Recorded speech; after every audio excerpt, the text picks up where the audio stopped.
All right, everybody, we're going to get started. Welcome to today's Hinckley Forum. My name is Max Lepore. The Hinckley Institute of Politics is a nonpartisan institute at the University of Utah. The Hinckley provides an array of transformative experiences for students through internships, forums, and classes. Hinckley forums seek to foster public discourse and civil debate on the most current and pressing issues, bringing in local, national, and international thought leaders. We want to thank Power Forward Utah for their help organizing this forum. Today's forum is titled Powering Through Substance Use Disorder, and we are excited to be joined by some great panelists. Today's event will have two parts. I will start by introducing our first set of panelists. Senator Jen Plumb is a pediatric emergency medicine physician first elected to the Senate in 2022. In addition to seeing patients in the pediatric ER, Dr. Plumb is active in our community as an advocate for issues surrounding substance use, abuse, and prevention. In 1996, Dr. Plumb lost her younger brother, Andy, to heroin overdose and has devoted her life to addressing these issues. Dr. Plumb was vigilant in getting bipartisan support from the legislature to allow all individuals to carry naloxone and has opened Andy's Utah Naloxone Clinic in downtown Salt Lake City. Senator Plumb continues to educate and train physicians, medical groups, law enforcement, and government agencies and community members across the state on the use of naloxone. Representative Ward was first elected to the Utah House of Representatives in 2014, having served the people of Davis County for nearly a decade. Outside of his work in the legislature, Representative Ward is a family physician in private practice, working at Cope Family Medicine and Ogden Clinic on the corner of 400 East and Medical Drive in Bountiful. One area of focus in his medical practice is getting medical help for people who have a problem with narcotic addiction. At the legislature, Representative Ward has run and passed legislation aimed at reducing the number of people becoming newly addicted to narcotics. He's also worked to reform high-risk opioid prescribing by doctors. Chief Carl Lieb brings nearly 28 years of public service to the Salt Lake City Fire Department, with a commission in the United States Air Force, post-certification from the state of Montana, and 18 years of experience as a professional firefighter. A former hazardous materials technician, station captain, battalion chief, deputy chief, and currently fire chief of the department of the past 7 years, he is responsible for the training and delivery of emergency fire EMS services throughout Salt Lake City. Chief Lieb's formal education includes a bachelor's degree from the University of Minnesota, which is home, a master's of public administration from the University of Utah, and executive fire officer certificate from the National Fire Academy.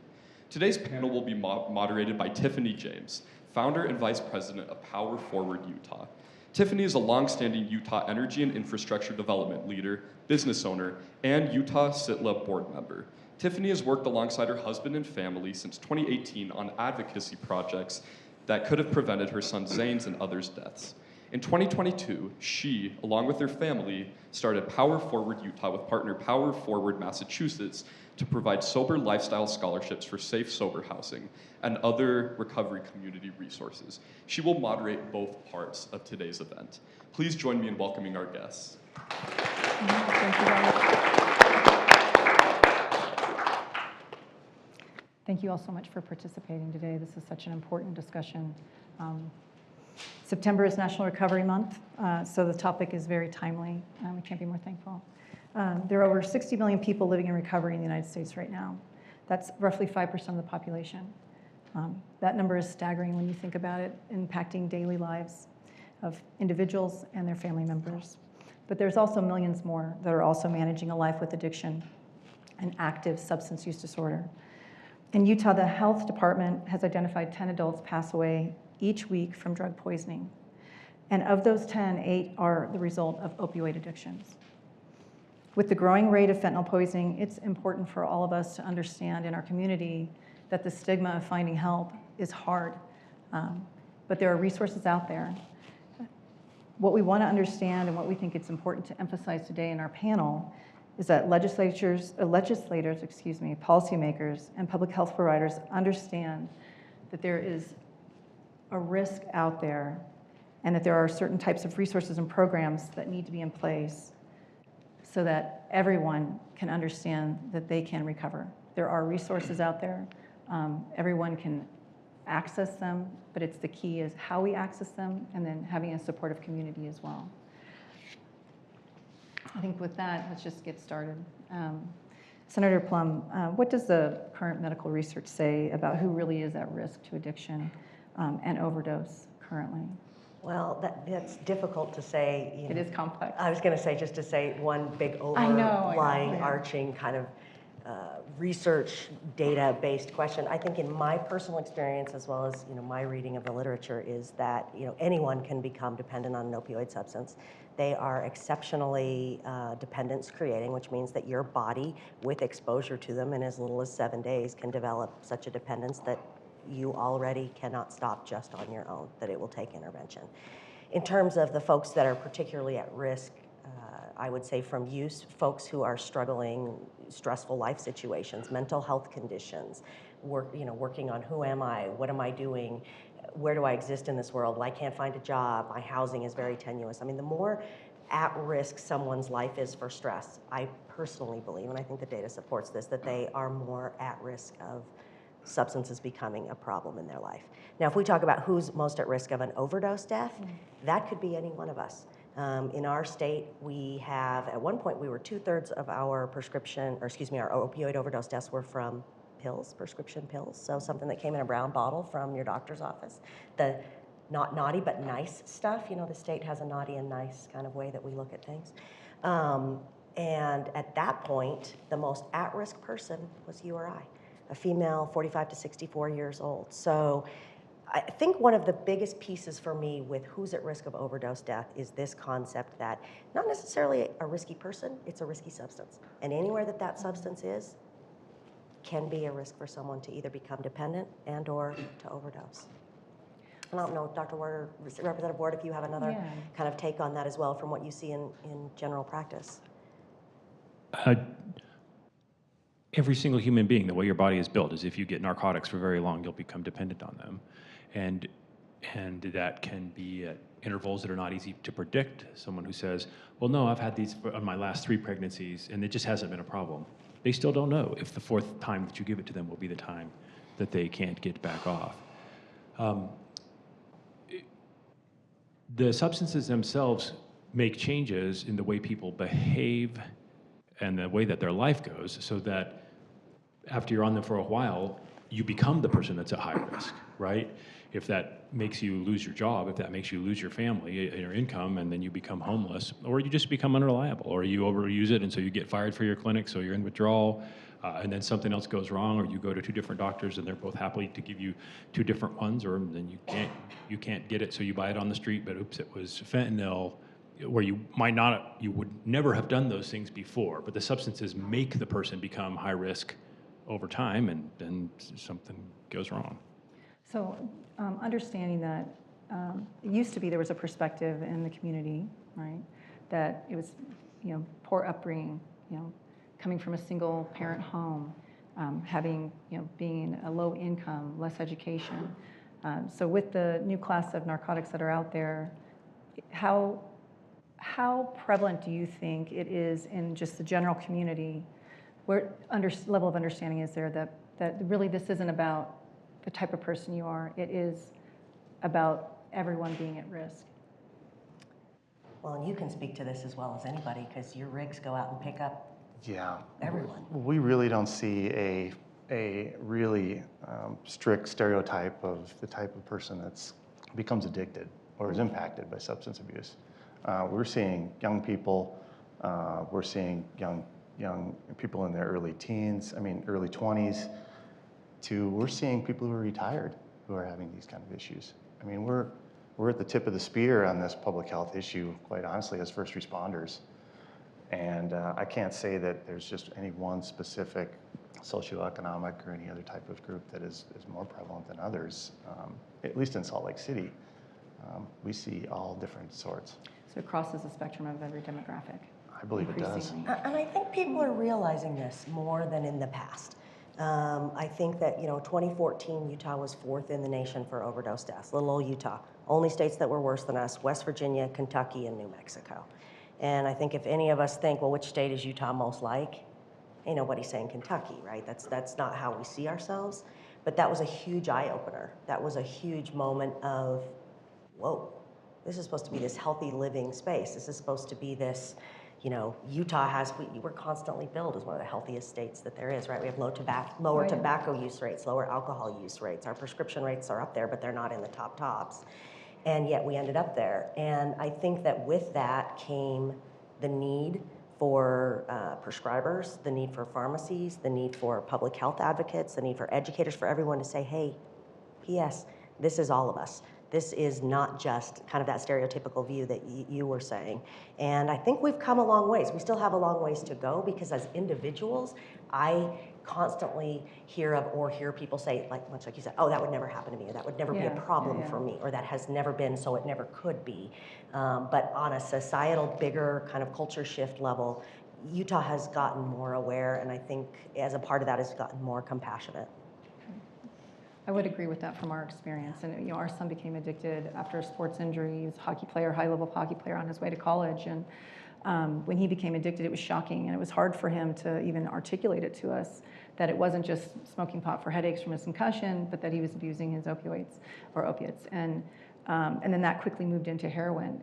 He was addicted. He came to us within a month and said, I think I have a problem. And we were surprised. We were surprised that trying to get quality care for treatment, to get him into a bed, how hard that was, and then post-treatment recovery, what does his life look like afterwards? And we've been really surprised and pleasantly surprised and pleased. Zane passed away, unfortunately, in 2018. But as we've engaged in this advocacy process, we can't believe the leaps and bounds that public health has grown, legislative efforts to fund programs and policies that are trying to find gaps, fill gaps in that continuum of care, from initial need for treatment all the way through to aftercare. You look like you've got something you want to say. I just can't. So in the mid-1990s, we had a low rate of overdose death. At that time, it seemed normal to us. And over the course of about 5 years, from the push for OxyContin and it being labeled as safe, there was about a 6-fold increase in the amount of narcotic per capita that was prescribed, and with about a 1-year lag, there was about a 6-fold increase in the number of deaths on a per capita basis. And so it's up at this much, much higher level than it was before, and it's just stayed there ever since. And we have gone around and around, and we congratulate ourselves because now we've got a 20% reduction in the amount of narcotic prescribing. It is still much higher than it was before. What we're facing is more difficult. I mean, Senator Plum mentioned that it used to be that almost all the deaths were from pills, and now they're not. Well, the reason they're not is because now they're from fentanyl. So there is much more fentanyl available. Any pill you buy on the street that you buy illegally, it doesn't matter how professional it looks. It may probably have fentanyl in it. They're very easy to counterfeit and make look like real pills, and so the risk of death is a lot higher now for a person who's taking those pills because the fentanyl's in it. But to me, that's not the most important story of what did you die from in the moment you died. To me, the question is, what got you addicted in the first place? And for narcotics, that is still largely prescriptions that came out of a prescriber's pen somewhere. And I don't think, it makes me a little bit sad that when you would talk about the spectrum of treatment, you would start with the first intervention of getting care for them. And to me, the most important place to intervene is to stop writing those prescriptions in the first place. I don't disagree with that. And I think for the public, we were unaware of the risks that were posed to our son by taking opiates or being prescribed opiates for a double concussion. I'll tell and I think you, there's been leaps and bounds in educating prescribers as well in the last 5 years. So that's you just triggered something in my mind, and that is that the pharmaceutical company was so good, and I say the because it was largely Purdue Pharmaceuticals, which was run by a family called the Sackler family, who are the biggest narcotics pushers that this nation has ever seen. And so we can talk about cartels, we can talk about borders, we can talk about all these things. It's the pharmaceutical companies, period. And the Sacklers have more blood on their hands than anyone in this nation. Don't get me too much off on that one, because I'll step up on that soapbox all day, every day. But they did such a good job that they not only convinced the prescribers those of us with the pen, that this was an okay thing to do. It was a non-addictive opioid. It was the right way to treat pain. We haven't treated pain well enough. But they convinced the society that that was the way that you handled every sort of discomfort. And I had, in a 1-month period in the pediatric ER, 3 patient complaints from families because I would not write prescriptions for Lortab, specifically Lortab, a prescription we probably all heard of, right, or had it for teeth or tonsils or broken bones or blah, blah, blah, because I would not give it to a 2-year-old with belly pain. So that was probably constipation, stupidest thing I could ever do, plus why. Second was for a 7-year-old with growing pains. Okay, so what you do is you talk to that kiddo about, this is awful. And I hate that this is uncomfortable for you. Can we take a bath or do a hot pack? Let's read a story. Let's watch a movie. Let's do something to distract you from this discomfort, because a pill for every ill is not the answer. And the third was like a 13-year-old with a headache, who was, of course, on her phone the whole time. And I'm saying, are we making sure you're hydrated? Are you sleeping well? How much time are you spending staring at that thing? How's your mental health? Because sometimes this part of your health leads to this part of your health hurting, your mental leading to your physical hurting. All 3 of those families, official patient complaints, because I would not write opioid prescriptions for them. So it is about prescribers, but it's also about us as community members saying, hang on a second, this is not the way I treat everything. This is not good care, because that would have been horrendous care on all 3 of those patients for me to even consider that. We as general community members have got to be a part of the shift. And if you do get these prescriptions prescribed to you, because there are appropriate uses for narcotic medications, they're much more limited than folks think, but there are appropriate. But if they're being prescribed, you have that dialogue. Like, is this really where we need to go? Have we looked at Tylenol and ibuprofen? Have we looked at mindfulness, acupuncture, acupressure, massage therapy? Have we looked at all of the other causes? And that's the shift that Representative Ward's talking about, that we have not seen enough of. And so how do you, as legislators, when you come to your next session, how do you, what programs do you have in place? How do you Pass a address law and this? tell everybody to think about it differently. All right, well, It works great. As you know, Reframe passing yourself. laws, yeah, as you know, Reframe it. passing laws doesn't necessarily lead to, positive outcomes, or even, telling people what to do, right for wrong, sometimes takes out the choice. And there's self-reflection. No, they just ignore it. Right? Well, it's self-reflection. It's like, well, it introduces a barrier, I think, to people's intellect and taking a step back and saying, okay, what is the best way for me as a person to individually manage this? But that's a whole different topic. I'm going to get sidelined. We can soapbox together. Yeah, I got definitely. you. We'll do that later. Yeah. But I guess what programs what programs are in place right now? Maybe let's start there. What are the programs that are in place that you're working on, or that you've implemented over the last 5 years to begin this shift and change in the quality of care and the continuum of care, so that it does start, one, at the prescriber's level, and then all the way through to someone who's addicted, getting them crisis care, all the way through the sequence to a life in recovery. I know it's a broad question, but I think it would be worthwhile for the audience, the community that's listening, to understand. Well, and the challenging part is there's only so much policy can do when it comes to practice of medicine. I mean, we can certainly direct funds, we can certainly, engage programs, we can, fund programs, we can encourage programs like, naloxone access, we can billboards and all of the kind of awareness-y pieces. But when it comes down to actually changing things. I mean, you can actually speak to some of the more changes with what's happened with MCOT, the chat team. I absolutely love what Salt Lake City Fire is doing with chat. I don't know that it's something we can legislate. We can't legislate to tell doctors how they're going to practice medicine. We can't legislate to tell patients how they should expect medical care. So then really legislation is really going to be focused on reactive measures, not proactive measures. Is that what you're saying? That's fair. I mean, to some degree, that's fair. I would say there's been a bunch of things that have passed. It's hard for me to tell that it's made it better yet, but there's not. MCOT teams have been put in place and kind of expanded out. Having receiving centers has been piloted, put in place, seen to work well, and then expanded more across the state. So MCOT is mobile crisis outreach teams that are dispatched calling 988 versus 911, or even in the event of calling 911, they can dispatch MCOT. So it's a crisis team that can. Yeah. Okay. So that's been put in place. Providing more availability and easing the restrictions around naloxone use has been put in place. We have put laws in place to say, look, on the first narcotic prescription, you can't give more than a week at a time unless you take the extra step to explain why you need it. To just say you can still do it, but it can't be the default. So what kind of resources, Chief Lee, would you appreciate being put in place, being legislative policies, I would say, policy changes to be able to expand those MCOT chat teams or other resources available for firemen and first responders, being on the tip of the eye. I think fundamentally, as a senator and representative said, the addition of long-term, providers for both support and service for these people experiencing these issues is essential. We have to have that. And I think we're in a much better place today than we were, say, I don't know, even 6-7 years ago. We were talking before the session about that. As a first responder, I mean, those programs are absolutely necessary because we're evolving as an industry, as a fire service. It's particularly in Salt Lake City when you refer to the CHAT team. CHAT stands for Community Health Access Team. And what it means is we have linked a social worker and all those skills associated with a social service worker with firefighters. So our fundamental role as firefighters is to keep people alive.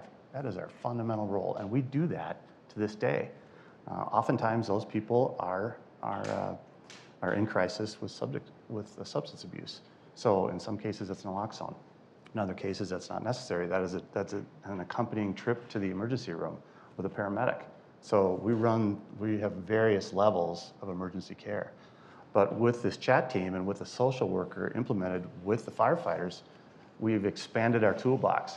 The social workers understand the service providers, the USARA and the Volunteers of America, and the Bridge program at the university, for instance. They're familiar with those programs. So now the firefighters and the fire department have a much more expansive ability to serve this community. And that's been huge. Well, there's a big piece that I think I'm sure you're aware of, but that you maybe don't take credit for.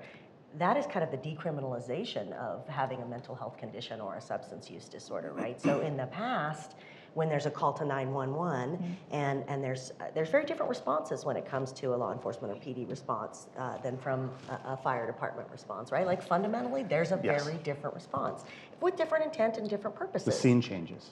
Yes, it does. Absolutely, the scene changes. And that shift, I personally think, is one of the most crucial, and I hope we see more of it across the state because, as you know better than any of us really too, escalating the situation for folks who are in a place of struggle leads to violence or can lead to violence. And what we need is that response of, okay, this is a crisis for somebody. This is a situation that needs attention, that needs care, that needs specialty, that does not need an escalation to the point where we've lost it. Well, and not, intervention through the judicial system isn't going to necessarily make an individual's struggle with addiction any better. Absolutely. It's going to just escalate it worse or postpone it until they're back out, Absolutely. And then they're embroiled in a number of other life changes that are going to occur. I agree with all of that. I don't know if you should say but or and. Substance abuse, even if it's decriminalized, I would say is almost always or many times crime adjacent.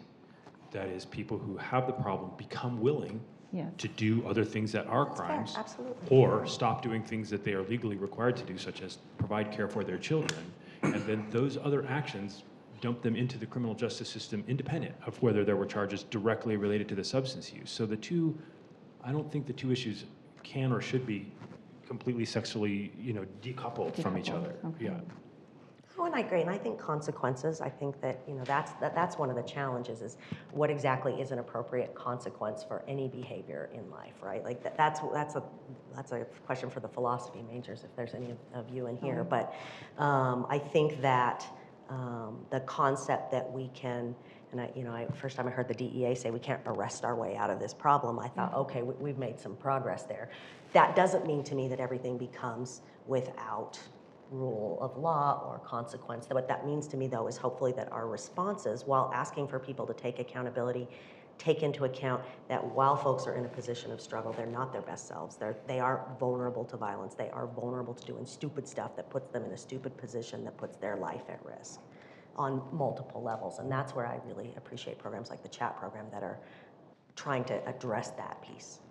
And so for this upcoming legislative session, what are the areas that you believe you'll focus on or you'd like to focus on relative to expanding MCOT, expanding CHAT, or are there insurance measures to make more programs accessible through the private industry? Legislative efforts to force the private industry to cover things are, in general, not successful in the Utah legislature. There have Okay. been a few notable examples, but they are few and far between. Probably 1 out of 50 goes through. A notable success would be in the coverage of autism, but there are otherwise. I would say that that's not going to happen. So I would say that, I mean, that goes a long way in saying that we still have a long way to go with substance use disorder and the perspective that people hold in providing care through just our routine, medical provision and insurance coverages.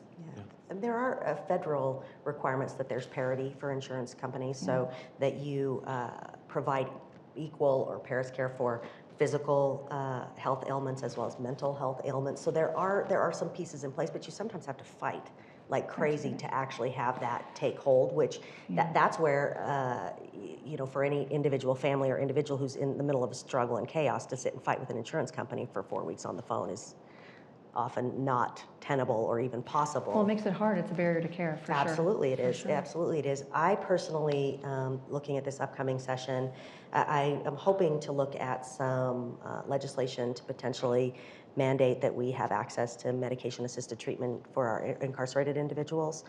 There was a bill this last session that said it was okay, opened the door, kind of broke the seal on that to say, all right, Utah, you can do this. And I know mandate's probably too strong of a word. I'd like to encourage and perhaps pilot it. It was really frustrating to me that a person, so medication-assisted treatment, or MAT, if you've ever heard of that before, that term used before, essentially what it is for in the opioid space is if you are dependent on opioids, you have these receptors in your brain, and your body's used to an opioid sitting on that receptor. And that's what becomes dependent, like you're used to that. When there aren't receptors on those, or when there aren't opioids on those receptors, you have withdrawal symptoms. You have these horrible sensations of anxiety and nausea and abdominal pain and cravings, intense cravings. They like take over everything in somebody's mind. So what MAT does is it puts a substance, sometimes methadone, sometimes one called buprenorphine, on those receptors so that you don't have that intense craving, you don't have that intense withdrawal kind of feeling. You can work on the other areas of your life that need attention without that piece. It's the data-driven way that we save lives. Do I think every person with an opioid use disorder should be on MAT? No. But do I think every person should have an option to consider that for their treatment? Absolutely, I do. It's one of my biggest regrets with my brother in 1996. There was no way they were putting a 22-year-old on methadone in 1996, and I do wonder to this day if it would have changed it for him. So one of my biggest frustrations is that people who are going into the state prison, say you're stable on your methadone, but you've had a parole violation or you've had something that you need to go take care of, you have to come off your methadone to go serve your time at the state prison. We wouldn't do that with diabetes. We wouldn't do that with cancer. We wouldn't do that with high blood pressure. So this is a piece to me. Basic health care. Yeah. For me, that's something I want to work on. And we're getting close on time, but one question, do you think that having a prescriber available with your MCOT team or with your chat team at Crisis Care to be able to introduce MAT right there in the field and at an intervention point, would that be helpful?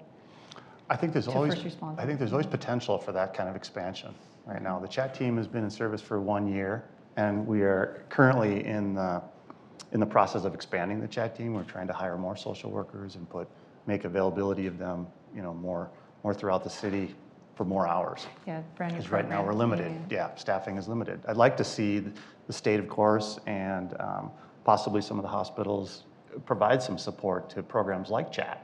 Because right now I have to give kudos to Salt Lake. They're funding this solely. This is 100%. city budget. These are city coffers.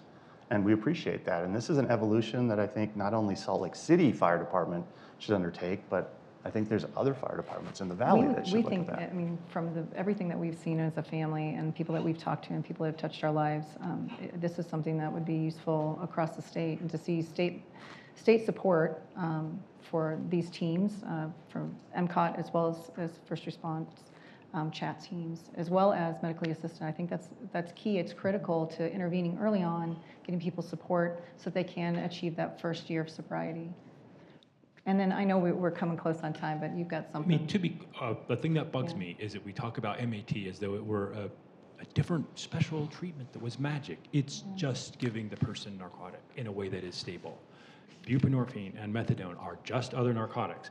Now, having them become stable Yeah. so they're not in withdrawal is immensely valuable to them and can save their life. So I don't mean to speak against them, but it's remarkable to me how many times I hear people talk about it as though this were the treatment to get them off of the narcotic, instead of, well, no, you're stuck on narcotics, so we're just going to keep giving you narcotic in a way that will make you stable.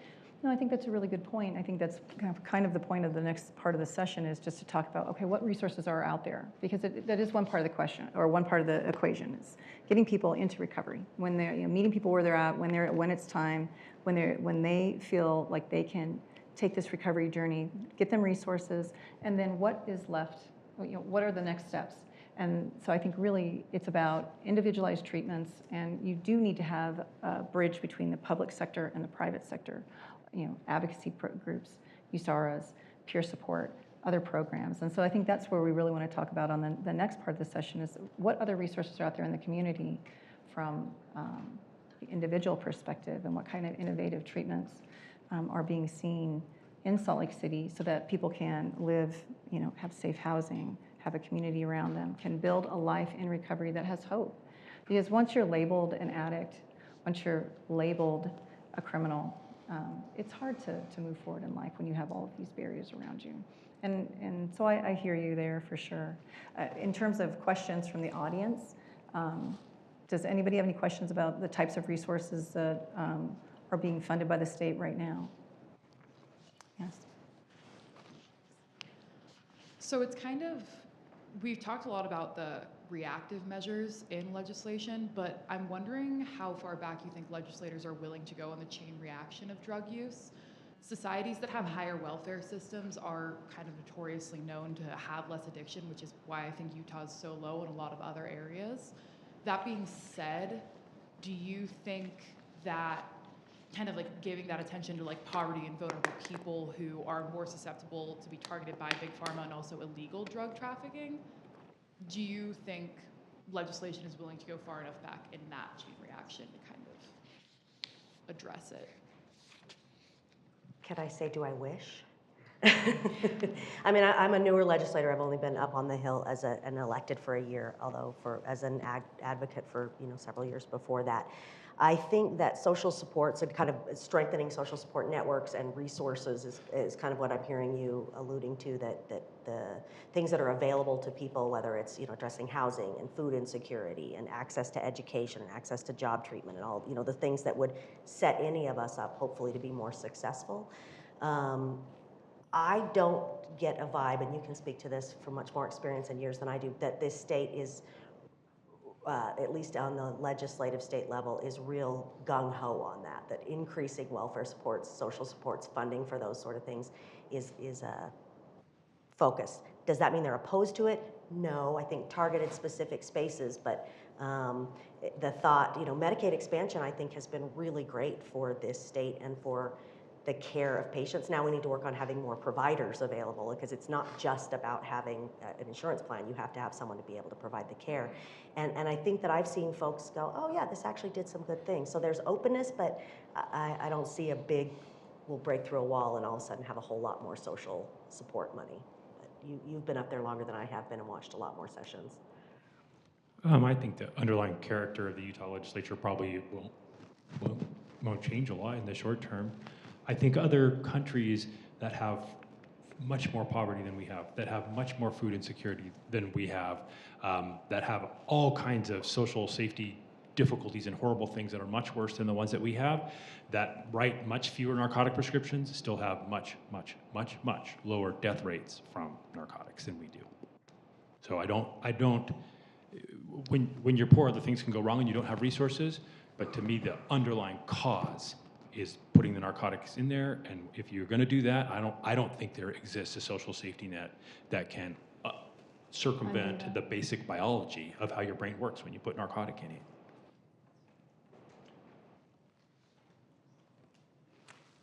I feel compelled to say something just because I know in a lot of college and higher education and even high school spaces, there's a lot of urge or acceptance of Adderall usage, and I have seen this over the decades, and even in my kind of patient population, but also in I have a 19-year-old just finished their freshman year up here, and even medical school spaces where Adderall is the solution. And I think that within y'all's generation, there needs to be some kind of addressing and looking at that. Now, that doesn't mean I don't think people should be treated for conditions that they have. Of course I do. But that Adderall is the go-to for finals week, the go-to for MCAT studying. Please have a discussion about all y'all with that. And also, if you're buying them on the street, it is not just Lortabs or Percocets or Blueys or whichever Adderall. ones. The Adderalls that are out there, those are counterfeit as well. Those have fentanyl in them as well. So when folks think, it's just Adderall, it's just for finals, please, please, please know that anything you acquire outside of a pharmacy in this state, I would say, has a very high, if not absolute, risk of having fentanyl in it. Any final statement, Chief Lead, that you'd like to say? No, I would just like people to know that the fire department, regardless of the condition of the welfare in this state or any other state, but the firefighters are going to respond regardless. They're going to do the best they can on these scenes. But this whole issue, this whole public health issue that we're talking about takes its toll, not only obviously on the people that are suffering and that are in crisis, but the responders as well. So keep that in mind. We are really in tune, we, fire administrators, police administrators as well, are really in tune to the health and welfare of our own people as well, because this is a tough situation for everyone involved, the physicians too, and their staff. We see it. Yeah, I think that's a good statement. I think that's a great way to close, is that, I mean, I think everybody, oh, I'm sorry. Oh, we've got a couple more questions. I apologize. Yeah. Two, both. Yeah, let's. Thank you. Am I supposed to stand up? Is that? Yeah.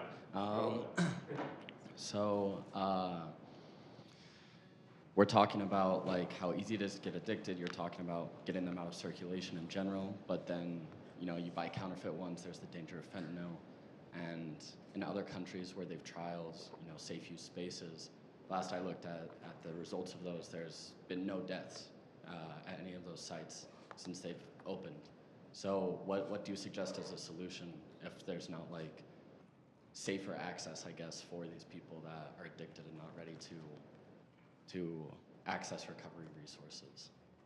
Safe supply, safe consumption sites, it kind of is what I think you're alluding to. Exactly. And ultimately, the safety of the supply is a big issue, right? And that is one of the biggest, I think, difficulties, is that when it comes to opiate and opioid substances, safety doesn't really exist, right? Anyone can overdose on any of them.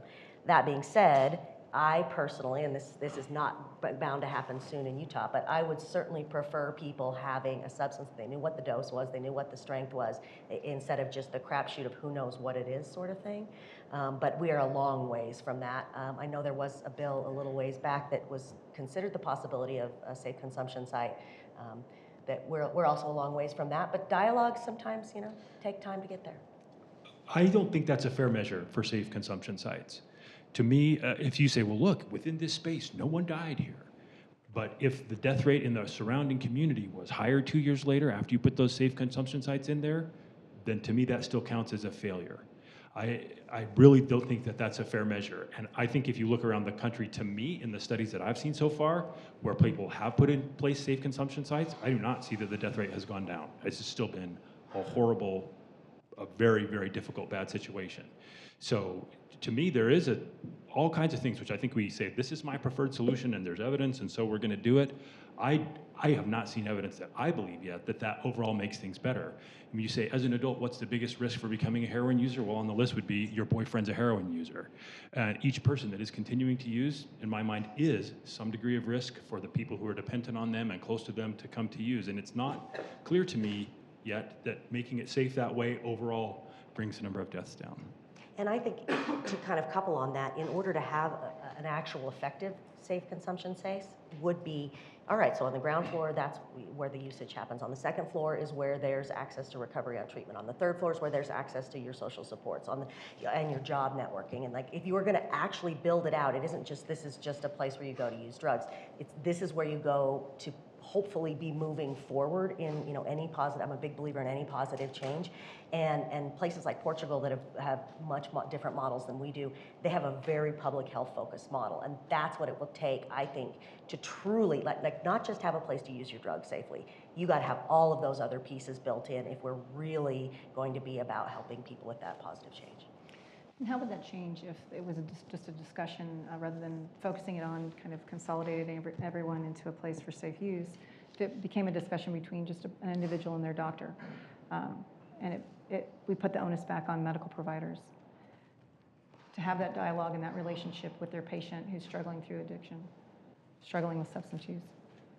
For someone who's willing to come and be on Suboxone, there's a huge number of people that can be benefited by that. And their life was chaos and it becomes stable. But then there's other folks who they are still just not stable. They use that medicine up early and they buy some Ativan on the street and then they don't show up for their appointment and crash out. And then it becomes, because when you say they're with their doctor, that's me, right? Yeah, I'm the one who sits there and talks to them. And so some people, the opioid you prescribe them, which is the buprenorphine, the Suboxone, it works. Their life all goes back to normal and everything is normal and fine for them. But others, the fact that you damaged them by giving them that opioid in the first place, then even with the medication-assisted treatment, the damage is too bad, and they still spin out of control, and they still go on to damage themselves and their families, and then some of them die. And until we stop dumping people into the meat grinder to begin with, I don't see that ever going away.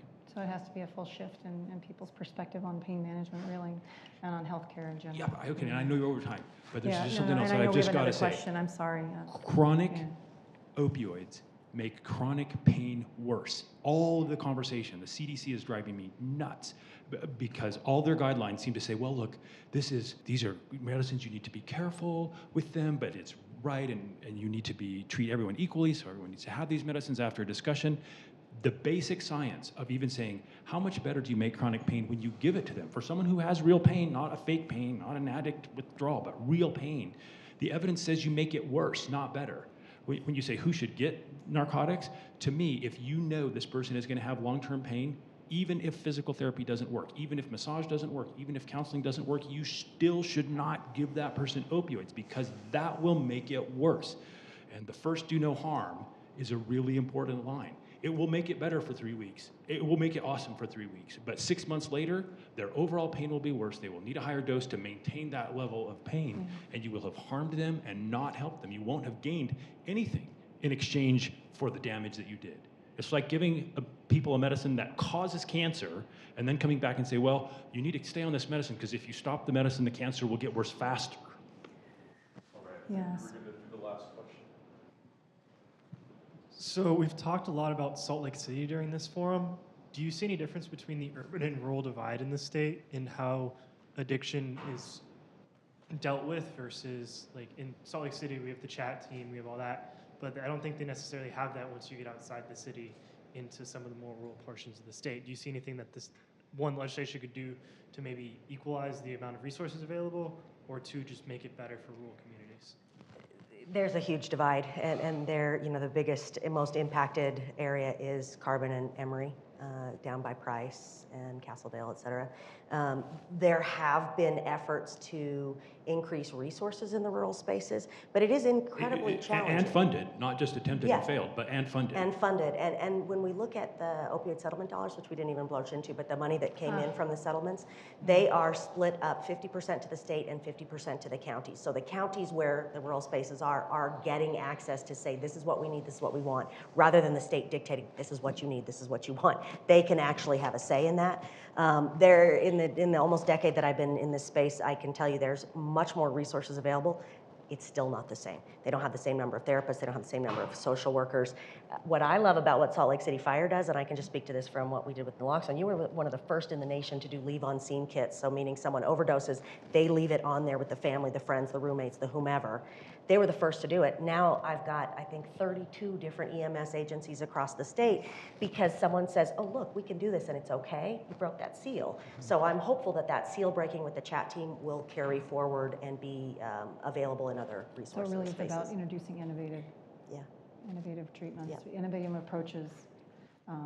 But to be clear, one of the reasons there's more services in Salt Lake County is because Salt Lake County chooses to tax itself at a higher rate and spend those funds to do that thing.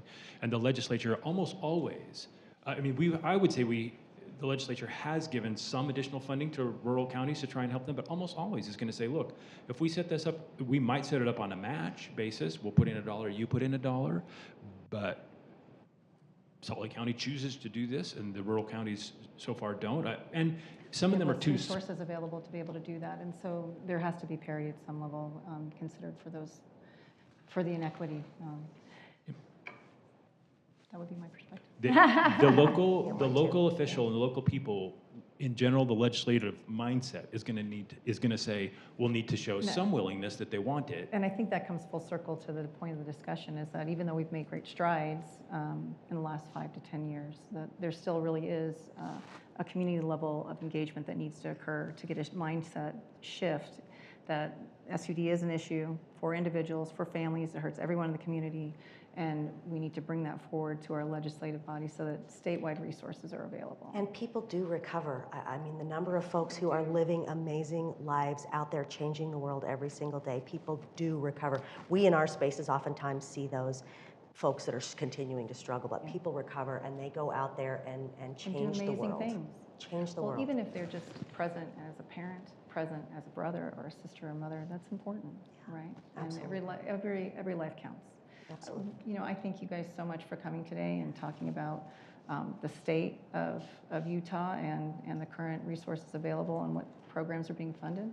Thanks for having us. Yeah, thank you. Thank you.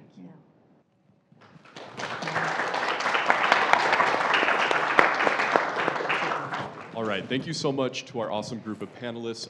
Everybody please stay in your seats. We're gonna have another short panel real quick, and we should have a chance for Q&A after that as well if you still have questions that you wanna ask the next group of panelists.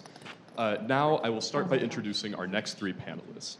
Ian Acker is the founder and CEO of Fit to Recover. Fit to Recover started when Mr. Acker, along with a small group of friends, wanted to support each other in sobriety through exercise and fellowship. They'd meet each Saturday to run the hills of Sugar House Park and share their dreams and fears of life and recovery.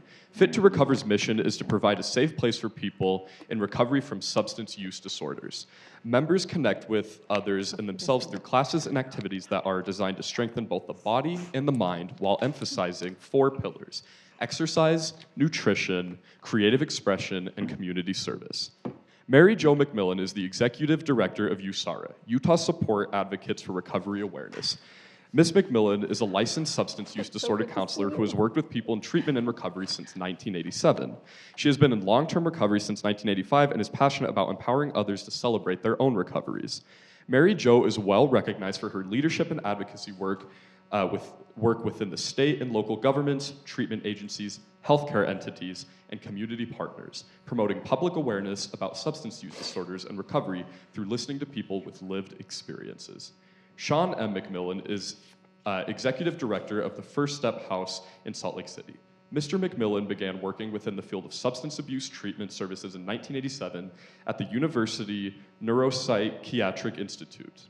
While at UNI, he moved from serving as a counselor on the graveyard shift to the position of primary counselor on the recovery unit and program manager for experiential therapy. In 1998, Mr. McMillan served as the statewide intake coordinator for a substance abuse treatment provider tasked to develop a centralized assessment, and in 2005, he became the executive director of First Step House. Please join me in welcoming our guests. Thank you guys for coming today. Each one of you is so important in our lives and understanding the programs that you have put in place and the work that you do here in Salt Lake City. It's been interesting listening to the legislative side and looking at it from kind of a government perspective and a public health perspective, and how do you get your arms around something that is so big and gnarly and different and so individual. And I've noticed that since our son passed away in 2018, but through his recovery process and his journey between 2016 and 2017, and it went so quick, I think to the point of Representative Ward, that once you introduce addiction into someone's life, you don't know what the end trajectory is going to be. And where some people can recover, others it lights a fire and they go a different direction. And so I think it's important to say here that the one thing that is key is finding innovative ways to help an individual as a whole. And when I look at First Step House, I look at USARA and I look at Fit to Recover, that's really one of the key things that I see here is that they're innovative approaches to treating a holistic approach to finding people in recovery, helping people find pathways into recovery across the board. And I guess that would be one of the things that we've seen in the shift over the last 5 years is this idea of end-to-end recovery or a continuum of care. And if we could start with you, Sean, from the service provider perspective and from the, I've been turned up all of a sudden. it's good, okay. From a service provider perspective, what does that continuum of care look like for you in practice? Because really, you can create policy all day long, but what does it look like in practice? What does it look like for an individual that comes into your program? Hello, everyone. So good to see you this afternoon. So my response to that question is that at the front end, there are people with lived experience, peers, who are able to receive and engage with individuals at whatever level of willingness they have for engagement. And so an example of that might be an individual who is opiate dependent, homeless, and spending a lot of time at the shelter. We have experience of our peer support specialist at those locations engaging with individuals over an extended period of time. And you know, what do you want to do? What do you need? And how can I help you achieve what you want to achieve? And then ultimately transitioning that individual into treatment at an appropriate level that meets that individual's needs. The care during the primary episode of treatment is met with primary health care. So someone who is talking to folks about, who have you seen in the past? What kinds of things have you talked to healthcare providers about recently? Doing a full H&P, and then addressing the health issues that individual is facing at that time. And then we can begin the clinical work, the behavioral health work, which is going to depend on a lot of different factors. The co-occurring mental health diagnoses, criminal thinking, behavior. How is that affecting what's going on in the individual's life? But then, and this is what is so important to me, because I'm one of those people who really believes that treatment is essential but not sufficient. Treatment is essential but not sufficient. That it's what happens when that individual transitions back out into the community. Do they have safe, stable, supportive housing at the point of step down from residential or inpatient treatment into the community? Are they being bridged with an outpatient program? Do we need to make sure that recovery housing is queued up, or can this individual return to the home that they came from? Is this an individual who's going to have housing long term? Are they an individual with a disability who's never going to earn a living wage? And we need to provide perhaps subsidized housing for an extended period of time, perhaps even lifelong. But then also making sure that individual's got case management and peer recovery support services that are linked and can follow. Ideally, those things are time unlimited. So they're not going to discontinue for whatever reason, unless the patient says, no, I don't want to see you anymore. But is having contact, those peers and those case managers are having higher frequency contact early on, because that's when most people destabilize, but then continuing to have monthly, quarterly, annual contact with recovery support specialist to help that individual overcome any hurdles that are anticipated or any hurdles that have been encountered. And of course, making sure that the individual's got access to healthcare, because something that we often see a couple of years down the road is that underlying mental health problems become primary problems. So they're no longer the secondary condition, they're now the primary condition. And individuals need to make sure that they've got prompt access to healthcare so that those sorts of things can be addressed. So it's really complex. Yeah, it is. So but it's not there just are as folks simple who as are saying, doing it. okay, we need early intervention, someone's in crisis here, we need to route them to a treatment program or other resources, because then that's just the beginning of the journey, is what you're saying. And so that continuum of care is across a number of stages that then can transition and morph through time. And so it's hard as a service provider to really anticipate that until you begin that individualized care. That's what I hear you saying, for sure. Mary Jo, from your perspective and being an advocate, longstanding advocate, what's the most effective public or private resource that will address someone, give that person an immediate SUD care when they're ready? Because it really is, it's about meeting that person where they're at. And so what are the most effective programs that you find to get somebody through the door to start that journey? Straight up, it's a person. It's somebody that you can talk to say, who can also hear you without just doing the immediate clinical assessment. It's somebody, and again, I have some biases.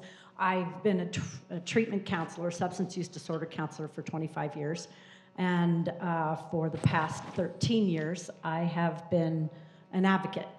And so when somebody is at that crisis, when the family's at crisis, they need a person. They need people that they can talk to help sort out the chaos, the suffering, they need to be heard.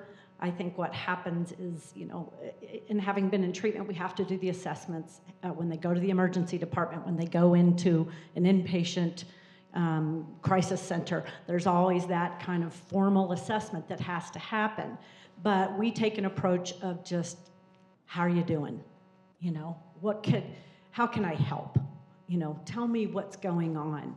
And so at that point, it's a person, and then we start to have a dialogue with them, so then we can begin to start to make some suggestions about what they could do. Because people with substance use, especially the person with a substance use, they feel cornered. They feel like you're going to already prescribe something for them that they don't want. Because what works, or what semi-works, is the substance that they're taking to remedy the suffering and the discomfort they're feeling. So you really have to kind of meet them in a not in a high confrontation manner. You really need the support, and the support with the family as well, because the family's suffering. So peer advocacy and then family support. Peer advocacy, family support, and then we begin to make direct contact, and I think sometimes this is where where people drop off. They get a referral. Here's where you can go. They don't get that connection, which we've called it a warm handoff, we've called it a direct connection, or a follow-up. So you might refer them from a hospital and say, let's go to First Step House. We don't have, because of confidentiality and HIPAA and all kinds of regulations and protections for people seeking this kind of support, we can't always follow up where they went. But I think if we can follow up with that person, if they have a phone, if they don't have a phone, help them get a phone so we can get the follow-up. But starting to make sure that if you can, have a way to follow up with them. Did you get to the right resource that you needed?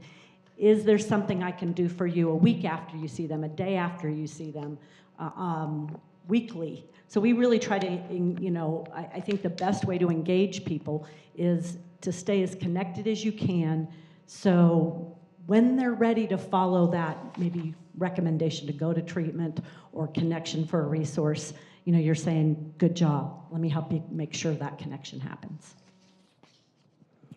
And I guess similar question, but a little different angle. Ian, from your perspective and the people that you work with at Fit to Recover, what are the major barriers that you see to long-term recovery? I think I got one here. Yeah. It's cool that everyone's here. What grade are you guys in? All different grades. Cool. I went to school too. I graduated with a 2.4, so I was stoked on that. But I think the biggest barrier, the first is transportation. Transportation's a big one. And we haven't really figured that out yet. I don't think cost is really a big barrier. I think a big part of it is also fear. When you take the substance away from somebody and you tell them to show up to a community that they don't have to be at, there's a lot of fear associated with that.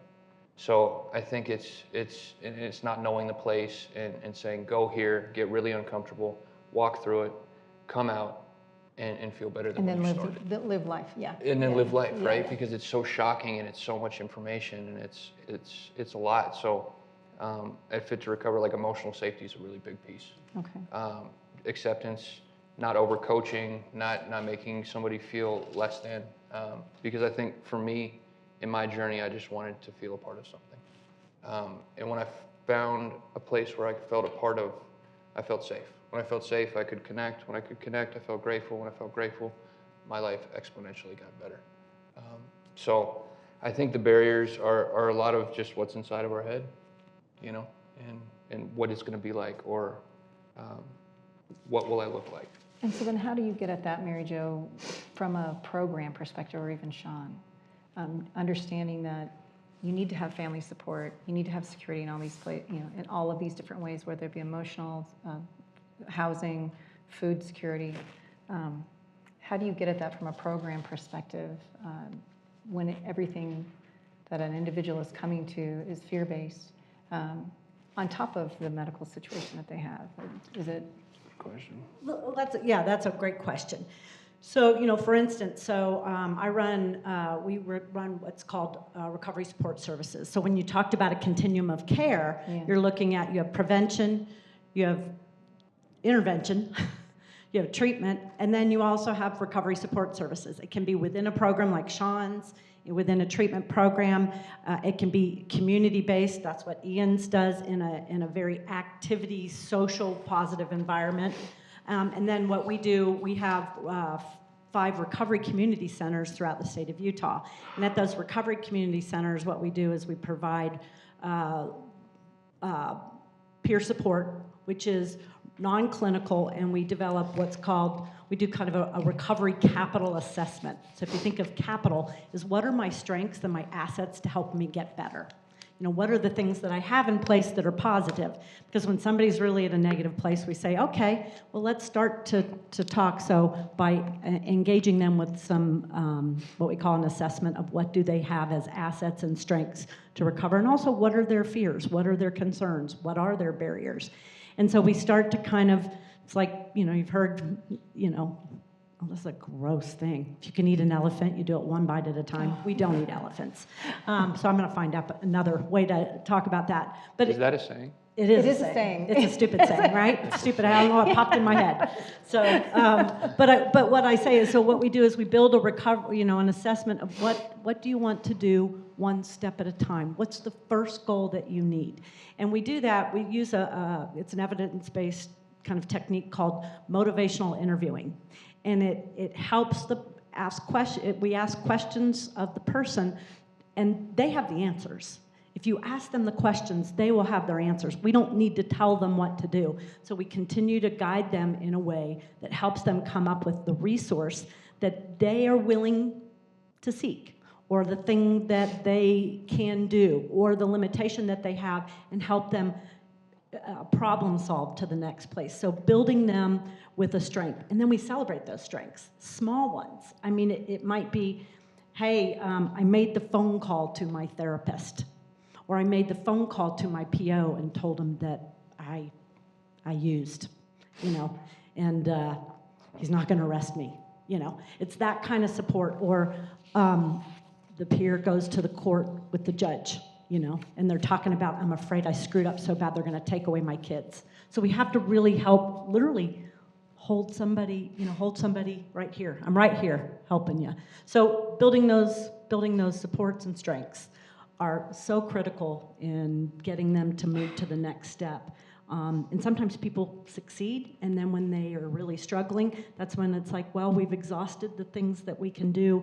I think it's time for us to get more help, more critical, more treatment, More support. structured More support. structured support. Thank you. Well, and the more esteemable acts you do, the more self-esteem you gain.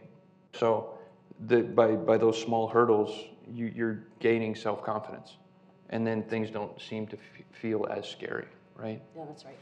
And so between the three providers, right, we have a very structured program through First Step House that takes people often from incarceration through housing, job training, sobriety treatment. I think you guys focus on cognitive behavioral therapies, and then out into a stable life in the community on their own, all the way through to family support. And then we have Ian, your group really is less formal. It's more about community lifestyle post treatment when people are living. When you think about those stages of individuals, is there a type of personality when someone comes to you that you think would be better suited for something less flexible, like on Ian's side, or more stringent on the recovery side where you need a structured program? Is there an individual that you guys see that you refer to each other?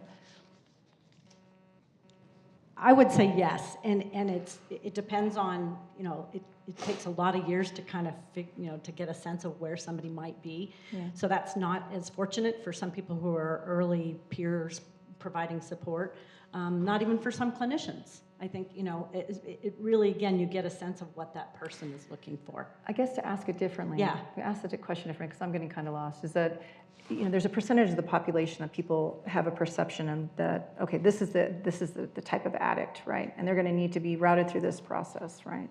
But really, so I feel like a lot of public health is geared around people that, a lot of the public health systems are geared around people that are perceived to need more support versus less support.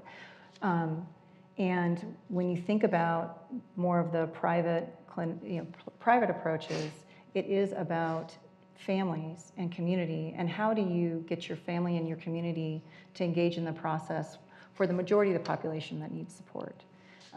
There's not a question in that, so I didn't ask that better. I'm going to let Sean answer, because Yeah. Sean's really, he's articulate. Sometimes and then I Yeah. can feed off of Sean. Just so you know, he is my husband. So we might be able to figure this out, and Ian's a very dear friend. So, but let me give it to Sean, maybe you can answer what you're thinking. Ask the question. Yeah, I did get kind of lost in this. It's easy to do. We have a Yeah, lot yeah, to and talk we about. tried to accomplish a lot between the public service or public health perspective really seems to be focused on people coming out of the carceral system, and also getting people help seems to be routed through the judicial system versus a family approach, a community approach. So what types of individuals, what's the percentage of people in your mind that need to have a less structured approach, a community-based approach versus a more structured approach? How do you think we should evolve the current treatment programs? I guess would be the best way to say that. I'm a big fan of a guy named William White, and he's a thinker historian around substance use disorder issues, treatment policy, all of that kind of stuff. And one of the things that he says, today in the United States, there are 22 million people in recovery. 22 million. The vast majority of those individuals entered whatever state of recovery or whatever recovery definition that they have adopted for themselves. The vast majority are individuals who did that on their own without any external intervention whatsoever. He didn't throw out a number, but the vast majority. And I think that that's true, because I have friends who in the past had drug and alcohol problems, and they stopped using. They got into trouble and they put it down, and they said, "I'm never going to do that again," and they never did it again. So To your question, why is the public health system oriented around the criminal justice system or the homeless services system, or Crisis care, yeah, and that's because they took it on, simply that's it. because somebody else didn't. And the system that did not take on substance use disorder is the health system. So I kind of guess that brings us back to our original panel. This is my perspective, and I'm kind of pissed about it. Soapboxing, yeah. Because the healthcare system is the system that should be dealing with the healthcare problem, that is substance use disorder and other mental health conditions. But the largest behavioral health services system in any state in this country is the criminal justice system. The largest mental health facility in the United States is the Cook County Jail. So that's really the best way for people to get treatment, is Yeah. to route them through that. And Where does that those- leave family members when they're trying to support their loved one, and they're fearful of embroiling people in that? And those systems have actually become incredibly efficient at transitioning individuals from a criminal charge through the system and into treatment. Extraordinarily efficient. Extraordinarily efficient. And it works, there's a lot of data on compulsory treatment, and it works about 50%, about 50% of the individuals who are court-ordered or participating in a therapeutic justice court, about 50% complete treatment. I don't know what the data is on how are they doing 2 years later. I don't know the answer to that. But what I can say is there's a study that was done by SAMHSA back in the 80s and 90s called Project Match. And Project Match looked at cognitive behavioral therapy, motivational interviewing, and a thing called 12-step facilitation. And those are all manualized therapeutic interventions. And for the first couple of years, the outcomes for each of those different models was about the same. But then as you stayed with it longitudinally, at about 10 years, 12-step facilitation was better, about 6% better. And the CBT and the cognitive behavioral therapy and the motivational interviewing people came back and said not fair, because 12-step facilitation has got a built-in recovery support group. So it's about building a community Community. and peer recovery. Exactly, about 6% better. And the 12-step facilitation people responded, that's the point. Right. Community is the point. Community is the point. Engaging with some kind of recovery support network out there is one of the most important factors in helping an individual achieve stable recovery in the community. It's consistent, multiple studies. And so do you think that from a state funding perspective, we're putting all this money into judicial system, drug court, the incarceration system.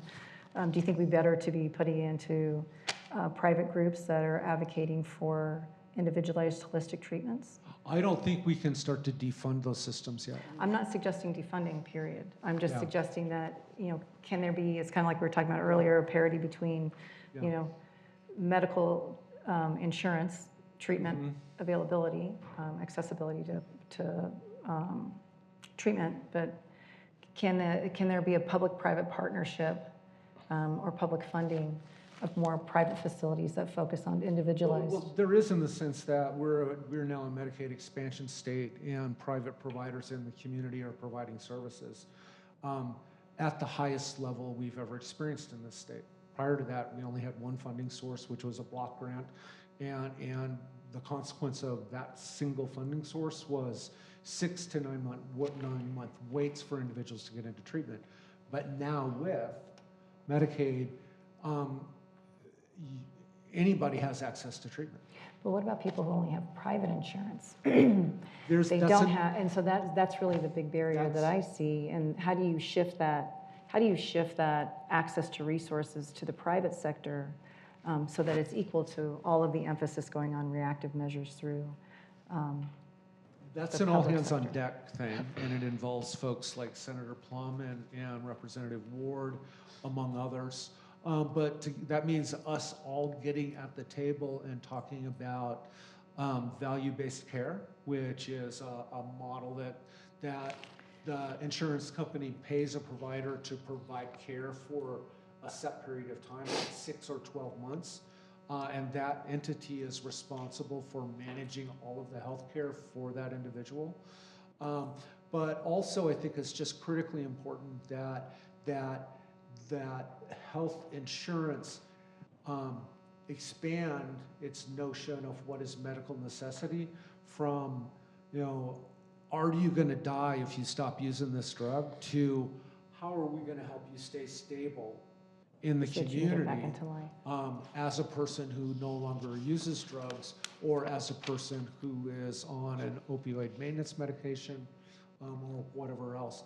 But we've got to think about the episode of care, managing substance use disorder as a chronic condition over an extended period of time. So a shift in understanding that medical treatment isn't just 30-day program, it's not a 60-day program, it's a year or more. And then you have to have a community to go to afterwards. Yeah, I mean, I think if we were to talk, this is National Recovery Month, right? It's September, It's National Recovery Month. I'm wearing a t-shirt that says Recovery Day, and it says, recovery is not rare, recovery is not random. But it is on purpose. We have to take care of ourselves. And so what we're talking about in healthcare is health and wellness. I'm a person in recovery. I've been in recovery from multiple drugs. I had a polysubstance use disorder, and I used alcohol. So I had alcohol, eating disorder, and I used illicit drugs. I used some prescribed Xanax. I used a whole bunch. I was really sick when I went to treatment. And I went to treatment for an eating disorder, unaware that I had a substance use disorder. Was diagnosed there. When I came out, I had resources. I didn't have a criminal record. So I had, I'm going to just give you a quick example, high recovery capital. So I was able to seek out those things that I needed to help me stay well. And I've been able to do that to this day. I go to yoga, I have a chiropractor, I'm 62 now, I got sober at 24, bodily changes, I get my annual exams. I will say when we go back to the public system, and private people have more access to this, if we go to the public system, we talk about people who have poor social determinants of health. They're usually marginalized populations, people of color, people of poverty, people who have had high trauma or have had, there's these things called ACEs, adult childhood experiences, that cause them to have more trauma and more difficulties early on, so that they have less resilience as they get older, and they're more susceptible. They're higher risk for using alcohol and drugs. By the way, we're not just talking about opiates. We're talking about alcohol is still the leading killer in the United States as far as substance are going. So we really leave that out in the conversation, so I'm bringing it back in. So health and wellness is really critical for people. Having insurance, like we've made changes at legislative sessions. Seeing regular physicians. If we did the interventions early on in a healthcare office, and I think we're just starting to do that, what's the few questions that the doctor or nurse can ask? How's your mental health? Are you using substances? Do you have any concerns? Just to start the conversation. That doesn't happen in a lot of visits. I think that's needing to change. And then the community wellness. I'm a person who, if I struggle, even if I had an incidence of use, I don't know that I'd want to go back to treatment. It's not where I want to go. I've been doing this a long time, but I will want to get a therapist. I will want to get around my sober support, my recovery support people. I need a community. I need a safe place to go. I need those personal people who understand me. And that's critical to health and wellness. What are the things that support me? And I will say that people in the public health system have lack of those resources, and sometimes people that they can connect to. Ian and I see a lot of those people. Sean sees a lot of those people. So we are very much interacting with those folks who are coming through criminal justice into the public health system.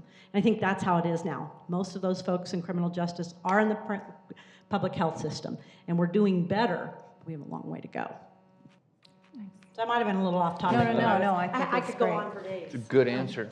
It's a great answer, and I know we're coming close on time. Are there any questions from the audience? All right, I'll bring the microphone to you. So I know that in my generation we have a big problem with vaping addiction. That is huge. Like over half of my friends in school have vaped, and like everyone on my debate team vaped and also did drugs. Do you believe that this teen vaping addiction will lead to more opioid addiction since the roots of Kind of like a gateway addiction drug. are there? Absolutely possible and is happening. Yeah. Vaping? Well, that vaping also, well, I was a cigarette. I'm just thinking about vaping. Yeah, vaping. But again, it's that habitual physical thing. It's also chemical. So all those I don't believe we should call substance use and mental health a behavioral health disorder. It's a brain disorder. So any change in the brain, you're always going to be at risk for other things. And that resiliency, awareness starts to help me think about, wow, this is my addiction now, or this is my dependency now. This is the way that I alleviate suffering and stress. And then, of course, I'm using it more because we have a lot of stress in our life. I was going to cuss because it's more emphasis. But yeah, but that's it. So I do think it's possible. Individuals are different, but we have less resiliency when we're using chemicals and it affects the brain, period. I think vaping's gone down since when it first started. I think it's all about how society looks at it as a whole. And I think people think vaping is no longer cool. Therefore, people don't vape as much, which is really interesting because the youth, they want to be able to look at something and think that it's acceptable and cool. And if it's not, then they change their mind on it and they find the next thing, right? So, because I vaped for 2 years, and the flavors, like, I sometimes miss that. Like, they got all this crazy stuff. And I had a kid, so I made a commitment to my wife that I was going to quit. And I called the hotline and did the whole thing. But from my experience quitting alcohol and Xanax and Adderall and those substances was 10 times what vaping was. Because one made my life unmanageable, the other one didn't, right? But to answer your question, I think it's what's cool and what's not. And if we could get like all the rappers and like all the NFL teams to say, don't drink and do drugs, I think that we'd be in a lot better place. Good statement, for sure. I'm a rapper too. Doc might have an answer for that too, because she's right on top of it. Yeah, she knows. Well, I've been thinking a lot about the vaping stuff with the 3% change and whatnot that kind of went through with this state thing. I mean, it's also hard because I'm not a big believer in like telling people how to live their lives. And, you know, I have some of this kind of libertarian bent stuff that's like, well, we should, consenting adults, but a lot of thoughts on that. I gotta think deeper on it. But I do think that there have been shown that continuous dependent / addictive type behaviors are not just to one substance. There's to multiple potential things, right? That includes shopping, that includes sex, that includes me and the stupid bubble pop game that I'm up till 5 in the morning. Let's go. Like, legitimately. So I mean, I think there's definitely more thought about that when our brain gets continually in a loop, what is happening for us? The only thing I'd last say is that stress is the driver, right? And we're looking for something to relieve that stress, stress management. That's why I think It's a physical component. activity helps. That's why meditation helps, those other things, which are behavioral changes that we need to make to help me overcome wanting to have an immediate relief from a substance where I, you know, hit a bong. I used to hit bongs, so no vapes. Mine were bongs, mine were joints, you know, all those things. Mine were cigarettes. But the same thing. It's the same action to relieve something right now. We're a society that wants relief fast, and we have access. And it's challenging because I can do all the motivational interviewing all day long with someone, and honestly, they're saying, yeah, I just want to step out and hit my vape, you know, or have a smoke. And so I, you know, like Senator Plum, Dr. Plum, Jen, my friend, that says, you know, I can't tell somebody what they can do, you know, or it's not helpful to do that. I can give them some information, but at the right time. But I do think everybody's at risk right now. We've got so much stress, and we've got a lot of access to alleviating that stress chemically. It's scary. This is the next drug of choice. My kids would accuse me of that. Yeah. No, it's bad. It It's is. bad. You go to a restaurant, you look at a family of 5, they're all on their phone. It is absolutely incredible. And then I fall victim to it when I'm with my wife that I haven't seen all day, and I'm buying sports cards on eBay. You know what I mean? So like, Or just scrolling social just media. scrolling. Yeah, it's so bad. Well, I think that's really the critical, or the key component of this is that, you know, the human brain is kind of wired for addiction. Sure. And so it is a hard issue to address. There's a number of different things we can, you know, once it gets started, to your point about vaping, once it starts, then it is hard once that door is opened, because you're going to be looking for the next best thing. Yeah. Is there any other questions? I have time for one more, Yeah. possibly 2. So go ahead. Kind of both you and the previous panel both kind of talked about how maybe the medical industry or field needs to take maybe a little bit more responsibility in maybe substance abuse. For example, I know I understand that you talked about the court justice and whatnot, and the previous one they were talking about like how doctors maybe and pharmacists need to recommend like prescribe narcotics less, opioids and those very addictive drugs less. But are there many alternatives for them? Are the doctors and pharmacists just trying to figure out which drug works best for the patient at the time? Or is it that, you know, like, what options do like those field workers have to help their patients? I would say the medical profession needs a lot of education. And that's coming along. I mean, I've talked to 3 doctors this week who have said, can you come meet with our medical students to talk to them about substance use? And so we're doing that. But again, I think it goes back to early on to start to do those screenings and talking about it early on, and even with pediatricians. There's a thing called, it's a screening tool called ESPER.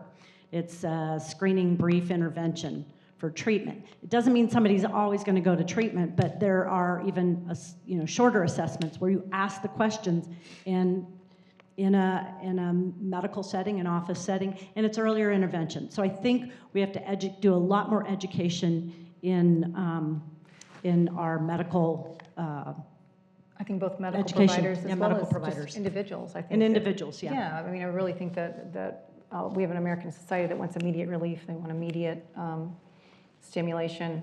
I mean, everything is immediate. And the idea that there's a lot of other cultures that don't support pain or don't even have a concept of pain management.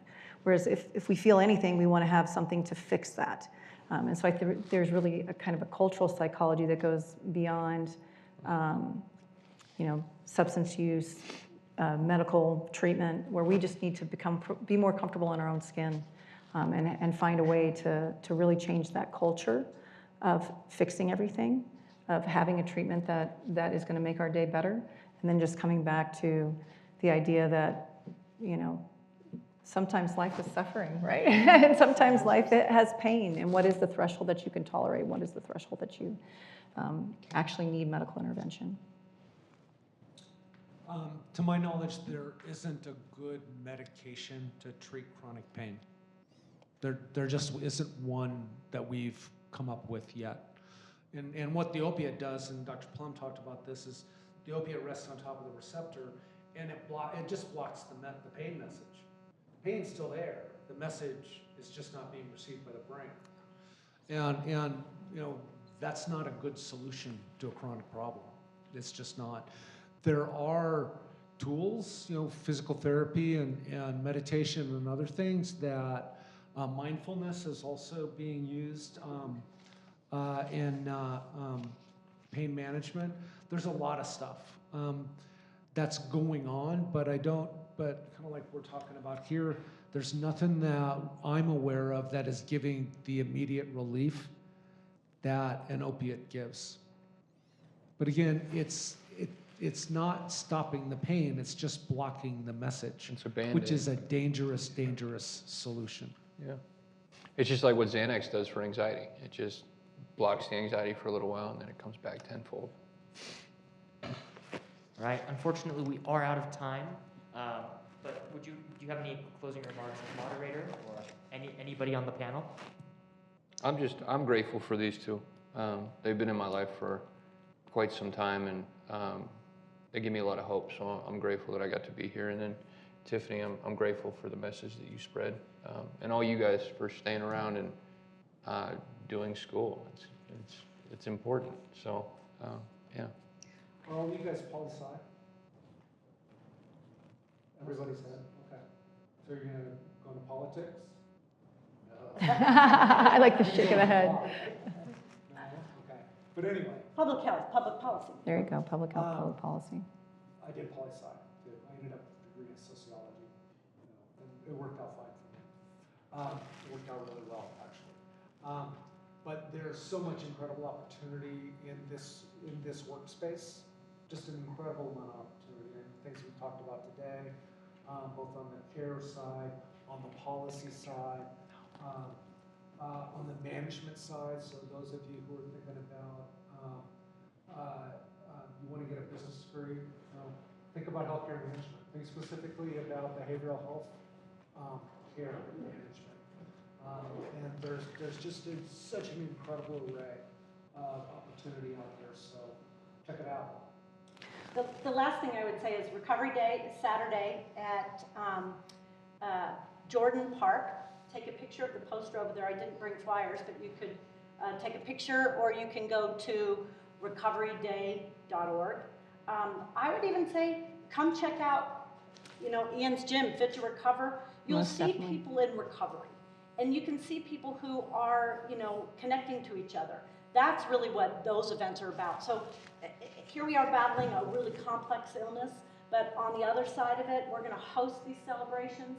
We're going to connect with each other. We're going to celebrate. We're going to be at the gym together. We're going to do these things that encourage each other, because that is positive. And so we have to keep that going. Actually, you get down to Ian's gym and you'll look at the crowd and you'll say, is that a person in recovery, or is that just a normal person? Yeah. Yep, yeah. Because And that's then- what people in recovery look like, just normal people. There's also a music studio and a full kitchen too, because I wanted to be a rapper. And we but I have failed. a charity ride this weekend on Friday. So come to Public Eds between 5 and 8. We're going to be getting donations for more sober housing scholarships. Say that again. Say that again. So Public Eds, 5 to 8 p.m. this Friday, and it's a charity ride. We'll be doing a silent auction, and all the funds will go to supporting people in recovery, supporting people with scholarships for sober housing, scholarships for food security, scholarships for fitness at Ian's Place and other places. And isn't the rider somebody who works at First Step House? She is. Who is it? It's Erica Gabani. Gabia. So a 26-year-old who wants to help. And I think that's really the intent of the panel, is to understand, really, this is a big, broad, scary subject. Everyone is at risk, but everyone can recover if everyone is aware of what is out there and where to go and to ask for help. Something I take my hat off to the University of Utah, and this is Recovery Month. This is a big deal month for us. And your university, my university, is doing stuff about it. So Yeah, thank you very Thank you much. all. Thank you guys for coming.